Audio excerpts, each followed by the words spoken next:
UNHCR, l'Agence des Nations Unies pour les réfugiés. Utilisez la communication audio. Créer des supports audio ne nécessite pas forcément beaucoup d'expertise ou de ressources. Voici quelques conseils qui montrent à quel point il peut être facile et peu coûteux de créer des contenus audio. Les 6 éléments clés. Pour produire du contenu sonore de qualité, vous aurez besoin de 6 éléments clés. Un ordinateur, portable ou de bureau, un microphone, voire le micro intégré de votre ordinateur, un logiciel d'enregistrement audio, un endroit calme pour l'enregistrement, les messages à transmettre, et enfin la personne que vous enregistrez, et qui si possible s'est déjà entraînée un peu. L'outil d'enregistrement Audacity. Audacity est un outil d'enregistrement et d'édition de contenu audio open source et gratuit. L'interface et les fonctions sont relativement rapides à prendre en main. À ce propos, vous trouverez facilement des tutoriels et des FAQ sur Internet, ainsi qu'un guide directement accessible via un lien cliquable depuis notre fiche PDF. Mais en voici un résumé rapide.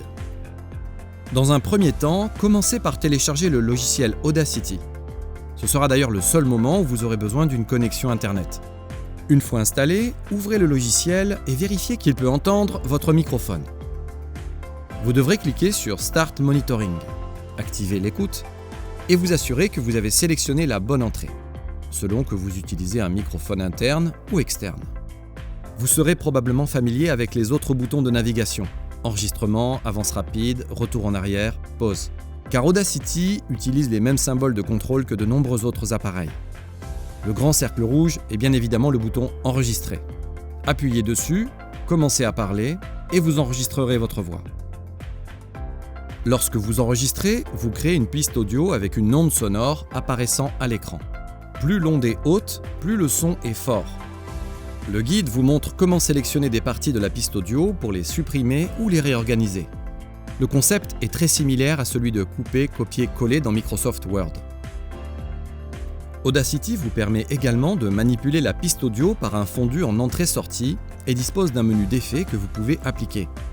Par exemple, amplification, réduction du bruit ou écho. N'hésitez pas à expérimenter ces effets car parfois certains peuvent être très utiles. Vous pourrez importer d'autres fichiers audio, par exemple de la musique au format MP3, en utilisant l'option de menu Importer. Les fichiers importés apparaissent comme une piste audio supplémentaire. Si les pistes se superposent, elles seront lues simultanément. Si la gestion de plusieurs pistes peut sembler délicate au début, vous vous habituerez rapidement à déplacer les pistes et à contrôler laquelle est lue et quand.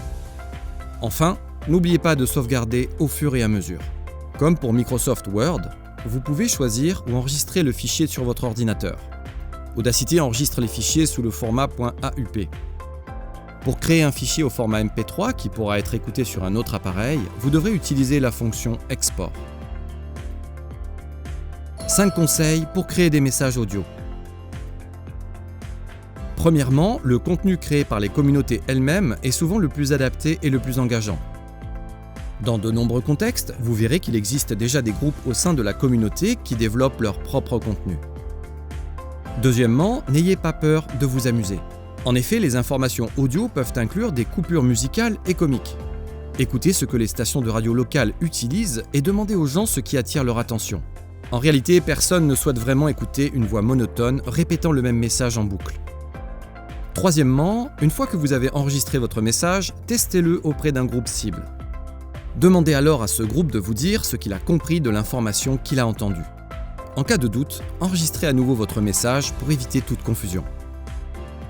Quatrièmement, la mise en place ou le renforcement de groupes d'écoute sera l'occasion pour la communauté de débattre autour de problématiques et de faire un retour sur les informations qu'elles écoutent. Enfin, cinquièmement, adaptez le contenu aux différents groupes. Veillez à tenir compte des différences d'âge et de sexe lorsque vous élaborez des messages avec des groupes spécifiques. Soyez donc sensible aux langues que vous choisissez et évitez de partager l'information dans une seule langue, car cela pourrait créer des tensions. Quand utiliser la communication textuelle ? Parfois, il sera préférable d'utiliser plutôt des images et du texte, comme par exemple des tracts ou des panneaux d'affichage. Cette décision doit être basée sur une évaluation des pratiques de communication actuelles préférées et doit prendre en compte le niveau d'alphabétisation. Pour plus d'informations, n'hésitez pas à consulter notre site internet cwc.westafrica.exposed. Vous y retrouverez notamment nos fiches pratiques complètes au format PDF ou podcast.